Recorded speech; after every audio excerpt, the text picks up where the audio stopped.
शाम का समय होता है। एक व्यक्ति अपने नजदीकी थाने में पहुंचता है और अपनी पत्नी की गुमशुदा होने की रिपोर्ट दर्ज करवाता है। वो कहता है कि साहब, मैंने अपने पत्नी को ढूंढने की बहुत कोशिश की, बाकी वो कहीं मिल नहीं रही।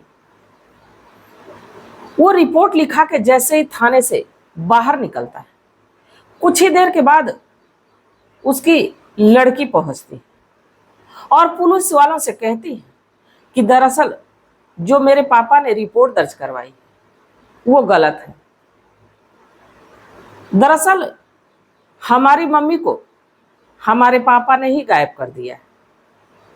जब ऐसा पुलिस वालों से कहती तो पुलिस वाले भी हैरान हो जाते हैं कि एक पति आया जो अपनी पत्नी की गुमशुदा होने की रिपोर्ट दर्ज कराया और उसकी बेटी कुछ देर के बाद आती है, कहती है कि दरअसल मम्मी को पापा ने ही गायब किया। आखिर ये माजरा क्या है, मामला क्या है? आखिर इसमें पति सही बोल रहा है या बेटी सही बोल रही है? अब पुलिस यही जानना चाहती थी। बाकी जैसे ही इस मामले का खुलासा होता है, चौंकाने वाला होता है।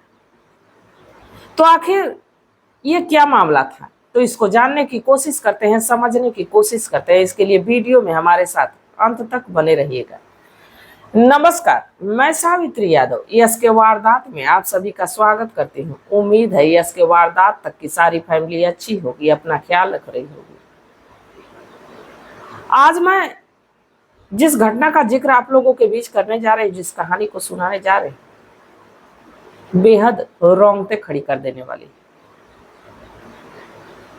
पति पत्नी का रिश्ता मानो तो एक विश्वास का रिश्ता होता है, एक भरोसे का रिश्ता होता है। पर इस विश्वास और भरोसे का हनन तब हो जाता है जब इंसान अपनी इंसानियत को छोड़ देता है। तो चलिए ज्यादा बात ना करते हुए इस घटना की शुरुआत करते हैं। और जो भी हमारे नए भाई बहन चैनल पे आए होंगे उनसे गुजारिश है, उनसे रिक्वेस्ट है कि चैनल को अभी तक आप लोगों ने सब्सक्राइब नहीं किया तो सब्सक्राइब कर लीजिए और इस घटना को ज्यादा से ज्यादा शेयर करिएगा। इस घटना को सुनाने का मेरा उद्देश्य ये नहीं है कि किसी की भावनाओं को ठेस पहुंचाया जाए, किसी को आहत किया जाए, बल्कि बस इसलिए कि लोगों को जागरूक किया जाए। मैं बात कर रही हूँ झारखंड प्रदेश का एक जिला लगता है हजारीबाग। इसी हजारीबाग का थाना लगता है बड़ा बाजार। इसी बड़ा बाजार थाना क्षेत्र का एक इलाका जयप्रभा नगर, एक कॉलोनी लगती है जयप्रभा नगर। यहीं के रहने वाले विनोद पाठक, जिनकी पत्नी का नाम अनु पाठक रहता है, इनके 3 बच्चे रहते हैं, जिनमें 2 बेटियां एक बेटा। ये जो विनोद पाठक हैं कोयला खनन विभाग में नौकरी करते हैं। अच्छी खासी इनकी इनकम रहती है, परिवार बहुत बढ़िया से चलता है। जो इनकी बड़ी बेटी होती है कृति, जिसकी उम्र लगभग 16 साल होती है, 29 जनवरी को विनोद पाठक अपने नौकरी पे चले जाते हैं, अपने काम पे चले जाते हैं, बच्चे स्कूल चले जाते हैं। बाकी जैसे ही बच्चे शाम के समय स्कूल से वापस आते हैं, घर पे अपनी माँ को ना पाके वो तुरंत अपने पिता यानी विनोद पाठक को फोन करते हैं और कहते हैं कि ऐसा है कि माँ घर पे नहीं। इस पे विनोद पाठक भी देर नहीं करते हैं, शाम के लगभग 5 बजे घर पहुंचते हैं और अपनी पत्नी अनु को ढूंढने की कोशिश करने लगते हैं। तीनों बच्चे मिलके जो कि अनु को ढूंढते हैं। बाकी अनु का कुछ पता नहीं चलता है, पूरी रात गुजर जाती है। उसके नंबर पे भी फोन होता है तो पता चलता है कि नंबर स्विच ऑफ आ रहा है। अब अगला दिन आ जाता है, यानी 30 जनवरी आ जाती है और अनु का कुछ अता पता है नहीं, कोई खोज खबर है नहीं। पूरा दिन फिर ढूंढने में ही निकल जाता है। जैसे ही शाम के 5 बजते विनोद पाठक इसी हजारीबाग थाने में पहुंचता है और अपनी पत्नी अनु की गुमशुदा होने की रिपोर्ट दर्ज कराता है। वो कहता है कि कल शाम से हमारे बच्चे जब स्कूल से आए तो अनु का कुछ पता नहीं, हमने बहुत ढूंढने की कोशिश की, बाकी नंबर भी स्विच ऑफ आ रहा है। उसके मायके भी फोन किए, उसके जो कि रिश्तेदारों के यहाँ भी फोन किए, बाकी उसका कोई अता पता है नहीं। पुलिस वाले रिपोर्ट दर्ज कर लेते हैं, कहते हैं कि जल्द से जल्द हम आपकी पत्नी को ढूंढने की कोशिश करें। जैसे विनोद पाठक ये रिपोर्ट दर्ज करा के वहां से निकलता है, उसके कुछ देर के बाद ही कृति यानी इस विनोद पाठक और अनु पाठक की बड़ी बेटी कृति, जिसकी उम्र 16 साल थी, वो पहुंचती और थाने पहुंच के कहती है कि अंकल, जो मेरे पापा ने रिपोर्ट दर्ज कराई है वो सरासर गलत है। दरअसल मेरी मां को गायब करने में पापा का ही हाथ है। जब ऐसा कहती है तो पुलिस वाले भी चौंक जाते हैं कि एक पति आया, अपनी पत्नी की गुमशुदा होने की रिपोर्ट दर्ज कराया, वहीं एक बेटी आती है, कहती है कि मां को गायब करने में पापा का ही हाथ है।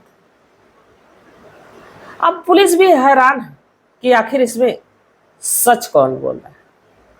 कृति से पूछती है तो कृति कहती है ये ऐसा है कि पापा से लगभग 5 सालों से मां से झगड़ा चल रहा था। झगड़े की वजह जब बताती तो बड़ा ही चौंकाने वाला सच रहता है। वो बताती है कि यही जो है कि एक महिला इंस्पेक्टर जिसका नाम मंजू ठाकुर है, मंजू ठाकुर की उम्र लगभग 33 से 34 साल, ये बताती है कि इस मंजू से पिताजी का चक्कर है और इसी को लेके मां से अक्सर झगड़ा हुआ करता था। जब ये बात पुलिस वाले जानते हैं तो सीधे पहले इस मंजू ठाकुर के पास जाते हैं।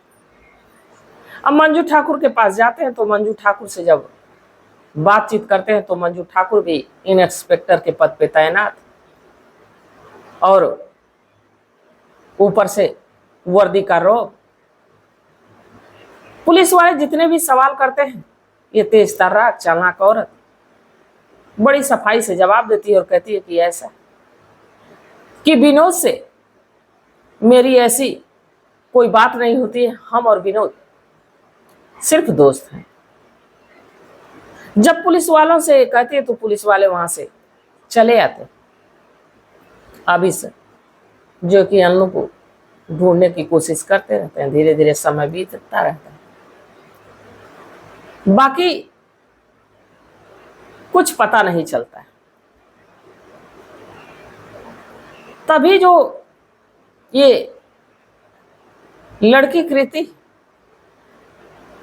वो पुलिस वालों को कहती कि दरअसल पिताजी का ये कहना है कि माँ नानी के घर गई, जबकि नानी के घर हम लोगों ने फोन किया था, नानी के घर माँ गई नहीं और माँ के कमरे में दरवाजा ताला पड़ा हुआ है दरवाजे पे। जब ऐसा पुलिस वालों को कहते तो पुलिस वाले सीधे इस विनोद पाठक के घर पहुंचते और वाकई देखते हैं तो उस कमरे के दरवाजे पे ताला पड़ा हुआ है। विनोद पाठक से इस मामले में पूछा जाता है। जो विनोद पाठक वो कहता है कि दरअसल अनु मुझसे झगड़ा की, इसके बाद मैं तो चला गया ड्यूटी करने, बाकी उसने अपने कमरे में ताला लगाया और यहां से कहीं चली गई। पुलिस वाले भी हैरान कि ना ही बच्चों को बताई और ना ही किसी आस पड़ोस में बताई, फोन भी स्विच ऑफ है। अब वो पुलिस वाले एक बार लौट के चले जाते हैं, बाकी वो ताले वाली बात हजम नहीं हो रही थी। पुलिस वाले अगले दिन फिर आते और उस कमरे का ताला तोड़ते और जैसे ही उस कमरे के भीतर एंट्री करते कुछ बदबू आती। जब उस बदबू को ढूंढते हैं लोग और जब उस कमरे में जो बेड रहता है उस बेड को खोलते हैं, उस बक्से को खोलते हैं तो देखते हैं कि दो प्लास्टिक की बोरियां हैं, और जब बोरियों का मुंह खुलता है तो पता चलता है कि उसी में इस महिला अनु की दो भागों में डेड बॉडी पड़ी। पुलिस भी चौंक जाती है, और जैसे ही उनकी बेटी और बेटा देखते हैं, चीखने लगते हैं, चिल्लाने लगते हैं, रोने लगते हैं। अब पुलिस वाले डेड बॉडी को अपने कब्जे में लेते हैं, पोस्टमार्टम के लिए भेज देते हैं। साथ ही अब इस जो कि विनोद पाठक से संपर्क करने की कोशिश करते हैं। बाकी तब तक विनोद पाठक फरार हो चुका रहता है। अब पुलिस वाले पहुंचते हैं मंजू ठाकुर के पास, और 6 फरवरी को इस मंजू को गिरफ्तार करते हैं। और जैसे ही 6 फरवरी को मंजू को गिरफ्तार करते हैं और जब अपने तरीके से पूछते हैं तो कुछ देर तो मंजू घुमाती, बाकी कुछ देर के बाद वो सारा खुलासा कर देती है। दरअसल ये जो विनोद है, ये कोयला खदान में तो काम करता ही था, खनन विभाग में काम तो करता ही था। इसके अलावा इसका पतंजलि का एक बिजनेस रहता है, एक एजेंसी डाल के रखा रहता है। इसी काम से वो शहर जाता है। इसे जब शहर जाता है हजारीबाग, तो वहीं उसकी मुलाकात जो है कि इस मंजू से होती है, जो कि इंस्पेक्टर के पद पे तैनात होती है, और ये भी पतंजलि का बिजनेस कर रही होती है। दोनों की मुलाकात जब होती है तो पहली मुलाकात में दोनों एक दूसरे को देखते हैं और एक दूसरे को चाहने लगते हैं। दोनों नंबर साझा करते हैं, और यहीं से इसको प्रेम तो नहीं कहा जा सकता, बाकी इनके शब्दों में और समाज के शब्दों में इसको नाजायज संबंध ही कहा जाएगा। अब यहीं से ये सिलसिला शुरू होता है, रुकने का नाम नहीं लेता है। मंजू थी, वो इस विनोद पाठक से मिलना चाहती थी, बाकी इनके मिलने के लिए कोई जगह नहीं मिलती थी। विनोद अब धीरे धीरे इस मंजू को अपने घर बुलाने लगता है और अपने बिजनेस पार्टनर के रूप में अपनी पत्नी अनु से मुलाकात कराता है, और घंटों घंटों बैठ के अपने ही घर के भीतर इस मंजू से बातचीत करता है। और जैसे ही समय मिल जाता, मंजू से फिजिकल रिलेशन भी बनाता। अब ये सिलसिला लगातार चलता रहता है, जिसकी भनक अनु को लगती नहीं। बाकी जैसे ही कुछ समय गुजरता है, अनु को इनके पे ना जाने क्यों शक होने लगता है, और ये मंजू को घर आने से मना करती है। इस पे विनोद जो है बड़ा ही गुस्सा करता है, और इस अपनी पत्नी से झगड़ा करता है, मारपीट करता है। अब ये मारपीट का सिलसिला एक बार शुरू हुआ तो फिर रुकने का नाम नहीं ले रहा था। इस मंजू को लेके अक्सर झगड़ा होता है, जो कि बच्चे भी जानते। एक दिन इस मंजू को लेके पति पत्नी में, विनोद में और अनु में जम के झगड़ा होता है, और अनु अपने मायके चली जाती। जब मायके चली जाती तो विनोद अपने बच्चों के साथ घर पे अकेला हो जाता है। अगले दिन बच्चे स्कूल चले जाते हैं, विनोद घर पे ही रुकता है, और उसको तो अब ये हो गया रहता है कि अनु तो है नहीं, मंजू को बुलाता है और अपने ही घर के भीतर इस मंजू से नाजायज संबंध बनाने लगता है। और जैसे ही ये सिलसिला शुरू होता है, कुछ ही देर के बाद बच्चे स्कूल से वापस आ जाते हैं, और जो बड़ी बेटी कृति रहती है, जिसकी उम्र 16 साल रहती है, इन दोनों को आपत्तिजनक स्थिति में देखती है तो वो भी बड़ी गुस्सा करती है अपने पिता पे। इसके बाद ये खबर अपनी माँ अनु को बता देती है। जैसे ही अनु इस बात को जानती, अगले दिन ही अपने मायके से आती और इस विनोद पाठक को समझाने की कोशिश करती कि देखो, तुम जो कर रहे हो वो ठीक नहीं। समाज के नज़र में, बच्चों की नज़र में, बच्चों का भविष्य खराब हो जाएगा, बर्बाद हो जाएगा, पूरा घर तबाह हो जाएगा। ये सब छोड़ दो। बाकी पाठक तो दिलो जान से मंजू को चाहता है, अब इस पे पति पत्नी में एक बार फिर झगड़ा होता है और झगड़ा मारा पीटी पे खत्म होता है। अब धीरे धीरे समय गुजरने लगता है, ये विनोद पाठक सुधरने का नाम नहीं ले रहा था।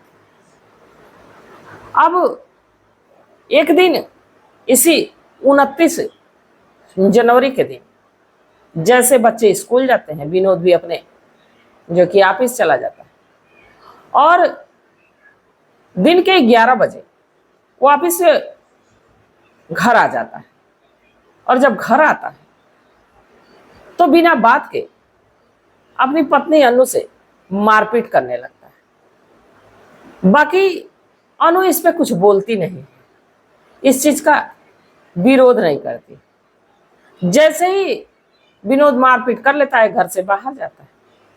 बाकी जैसे ही घर से बाहर जाता है उसके आधे घंटे के बाद फिर वापस घर आता है और जब घर आता है तो देखता है कि अनु मंजू से बात कर रही है, कह रही है कि ऐसा है कि अगर जो तुम मेरे पति का पीछा नहीं छोड़ोगी तो क्यों ना उससे शादी कर लो, हमारा घर तो तबाह और बर्बाद कर दिया तुमने। जब ऐसी बात विनोद सुनता है तो मानो आग बबूला हो जाता है और दौड़ते हुए अपने किचन में जाता है और एक धारदार हथियार ले आता है और ताबड़तोड़ मंजू के गर्दन पे वार कर देता है, जिससे कि मंजू ये अनु चीख भी नहीं पाती है और अनु की घटना स्थल पे ही मौत हो जाती है।